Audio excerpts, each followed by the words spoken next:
ರಾಜ್ಯದಲ್ಲಿ ಮುಂಗಾರು ಪೂರ್ವ ಮಳೆ ಅಬ್ಬರಿಸುತ್ತಿದ್ದು ಇನ್ನೂ 3 ದಿನ ಭಾರೀ ಮಳೆಯಾಗುವ ಸಂಭವವಿದೆ. ಹಾಗೆ ಹಲವು ಜಿಲ್ಲೆಗಳಿಗೆ ಎಚ್ಚರಿಕೆಯೂ ನೀಡಲಾಗಿದೆ.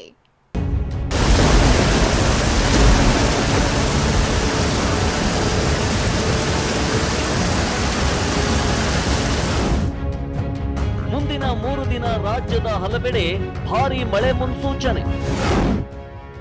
ಅರಬ್ಬಿ ಸಮುದ್ರದಲ್ಲಿ ವಾಯುಭಾರ ಕುಸಿತ, ಹಲವೆಡೆ ಅಲರ್ಟ್.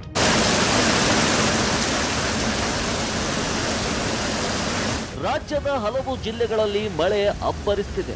ಬೆಂಗಳೂರಿನಲ್ಲಿ ವರುಣಾಘಾತಕ್ಕೆ ಜನ ತತ್ತರಿಸಿ ಹೋಗಿದ್ದಾರೆ. ಈ ಮಳೆ ಹೊಡೆತ ಇನ್ನೂ ಮುಂದುವರಿಯುವ ಸಾಧ್ಯತೆ ಇದೆ. ಯಾಕಂದ್ರೆ ಅರಬ್ಬಿ ಸಮುದ್ರದಲ್ಲಿ ವಾಯುಭಾರ ಕುಸಿತವಾಗಿದ್ದು ಮೇ 22ರ ತನಕ ರಾಜ್ಯದ ಹಲವೆಡೆ ಧಾರಾಕಾರ ಮಳೆಯಾಗುವ ಸಾಧ್ಯತೆ ಇದೆ. ಕರ್ನಾಟಕದ ಹಲವು ಭಾಗಗಳಲ್ಲಿ ಮೇ 22ರವರೆಗೆ ಮಳೆಯಾಗುವ ಸಾಧ್ಯತೆ ಇದೆ ಎಂದು ಹವಾಮಾನ ಇಲಾಖೆ ಮುನ್ಸೂಚನೆ ನೀಡಿದೆ. ಬೆಂಗಳೂರು ನಗರ, ಬೆಂಗಳೂರು ಗ್ರಾಮಾಂತರ, ತುಮಕೂರು, ರಾಮನಗರ, ಚಾಮರಾಜನಗರ, ಮಂಡ್ಯ, ಧಾರವಾಡ, ಬಾಗಲಕೋಟೆ, ಬೆಳಗಾವಿ, ಕಲಬುರಗಿ, ಚಿತ್ರದುರ್ಗ, ಗದಗ ಮತ್ತು ಬೀದರ್ ಜಿಲ್ಲೆಗಳಲ್ಲಿ ಮಳೆಯಾಗುವ ಸಂಭವವಿದೆ. ಇನ್ನು ಮೇ 22ರವರೆಗೆ ಒಳನಾಡು ಜಿಲ್ಲೆಗಳಲ್ಲಿ ವ್ಯಾಪಕ ಮಳೆಯಾಗಲಿದ್ದು ಕರಾವಳಿಯ ಜಿಲ್ಲೆಗಳಿಗೆ ಮೇ 21ರಂದು ರೆಡ್ ಅಲರ್ಟ್ ನೀಡಲಾಗಿದೆ.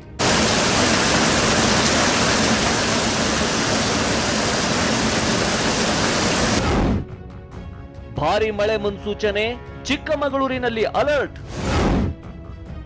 5 ಗ್ರಾಮಗಳ ಸ್ಥಳಾಂತರಕ್ಕೆ ಜಿಯೋಲಾಜಿಕಲ್ ಅಧಿಕಾರಿಗಳ ಸೂಚನೆ. ಇನ್ನು ಚಿಕ್ಕಮಗಳೂರಿನ ಕೊಪ್ಪ, ಶೃಂಗೇರಿ, ಕಳಸ, ಮೂಡಿಗೆರೆ, ಎನ್ಆರ್ಪುರ ಸೇರಿ ಹಲವೆಡೆ 15 ದಿನದಿಂದ ಮಳೆಯಾಗ್ತಿದ್ದು ಜಿಲ್ಲೆಯಲ್ಲಿ ಆರೆಂಜ್ ಅಲರ್ಟ್ ಘೋಷಿಸಲಾಗಿದೆ.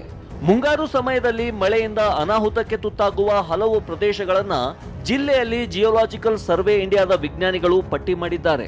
ಕಳೆದ ವರ್ಷವೇ ಜಿಲ್ಲಾಡಳಿತಕ್ಕೆ ಈ ವರದಿ ನೀಡಿದ್ದು ಕೊಪ್ಪ ತಾಲೂಕಿನ ಗುಡ್ಡೆತೋಟ, ಬಸರಿಕಟ್ಟೆ, ಶೃಂಗೇರಿ ತಾಲೂಕಿನ ಕೆರೆದಂಡೆ, ಶೃಂಗೇರಿ ಪಟ್ಟಣದ ದರ್ಗಾ, ಕಳಸ ತಾಲೂಕಿನ ಸೋಮನಕಟ್ಟೆ, ಚೆನ್ನಹಡ್ಲು ಗ್ರಾಮಗಳಲ್ಲಿ ಭೂಕುಸಿತದ ಎಚ್ಚರಿಕೆ ನೀಡಿದ್ದಾರೆ.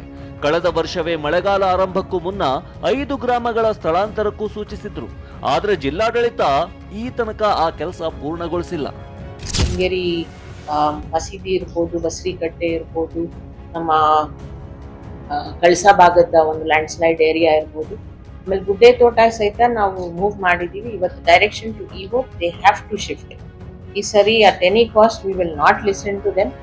ನಾವು ಫೋರ್ಸಿಬಲಿ ಅದನ್ನ ಶಿಫ್ಟ್ ಆಗಲೇಬೇಕು, because that is the most precarious area. ಮಂಗಳೂರಿನಲ್ಲಿ ಕಡಲ್ಕೊರೆತದ ಭೀತಿ, ಅಧಿಕಾರಿಗಳ ನಿರ್ಲಕ್ಷ್ಯ. ಮಂಗಳೂರಿನಲ್ಲಿ ಈ ಬಾರಿಯೂ ಕಡಲ್ಕೊರೆತದ ಭೀತಿ ಆವರಿಸಿದೆ. ಮುಂಗಾರು ಮಾರುತ ರಾಜ್ಯ ಪ್ರವೇಶಕ್ಕೂ ಮುನ್ನವೇ ಕಡಲ್ಕೊರೆತ ತಡೆಗೆ ತಡೆಗೋಡೆ ನಿರ್ಮಿಸಬೇಕು. ಇದರ ತುರ್ತು ಕಾಮಗಾರಿಗೆ ಉಳ್ಳಾಲಕ್ಕೆ 3 ಕೋಟಿ ಸೇರಿ ದಕ್ಷಿಣ ಕನ್ನಡ ಜಿಲ್ಲೆಗೆ ಸರ್ಕಾರ 5 ಕೋಟಿ ಹಣ ನೀಡಿದೆ. ಆದ್ರೆ ಟೆಂಡರ್ ಆಗಿ 1.5 ತಿಂಗಳಾದ್ರೂ ಕಾಮಗಾರಿ ಆರಂಭವಾಗಿಲ್ಲ. ಇದು ಸಮುದ್ರ ತೀರದ ನಿವಾಸಿಗಳಲ್ಲಿ ಆತಂಕ ತರಿಸಿದೆ. ನಾನೀಗ ಮಂಗಳೂರು ಹೊರವಲಯದ ಸೋಮೇಶ್ವರ ಬಟ್ಟಪಾಡಿ ಕಡಲ ತೀರದಲ್ಲಿದ್ದೇನೆ. ನೀವು ಗಮನಿಸಬಹುದು, ಇದು ಮಂಗಳೂರು ಹೊರವಲಯದ ಅಂದರೆ ಉಳ್ಳಾಲ ತಾಲೂಕಿನ ಸ್ಪೀಕರ್ ಯುಟಿ ಖಾದರ್ ಪ್ರತಿನಿಧಿಸುವಂಥ ಉಳ್ಳಾಲ ಕ್ಷೇತ್ರಕ್ಕೆ ಸಂಬಂಧಪಟ್ಟಂಥ ಇರತಕ್ಕಂಥ ಕಡಲ ತೀರ. ಇಲ್ಲಿ ಕಳೆದ ಬಾರಿ ಸಾಕಷ್ಟು ಕಡಲ್ ಕೊರತೆಯಿಂದ ಸಾಕಷ್ಟು ಹಾನಿಯಾಗಿತ್ತು. ನೀವು ಗಮನಿಸ್ಬೋದು, ಇಲ್ಲಿ ಒಂದು ರಸ್ತೆಯೂ ಕೂಡ ಇತ್ತು, ಆ ಕಡೆ ಮನೆಯೂ ಕೂಡ ಇತ್ತು.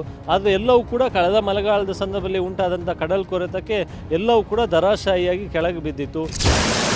ಮುಂಗಾರು ಪೂರ್ವದಲ್ಲೇ ಮಳೆ ಪ್ರತಾಪ ತೋರ್ತಿದ್ದು ಅಧಿಕಾರಿಗಳು ಎಚ್ಚೆತ್ತುಕೊಳ್ಳಬೇಕಿದೆ.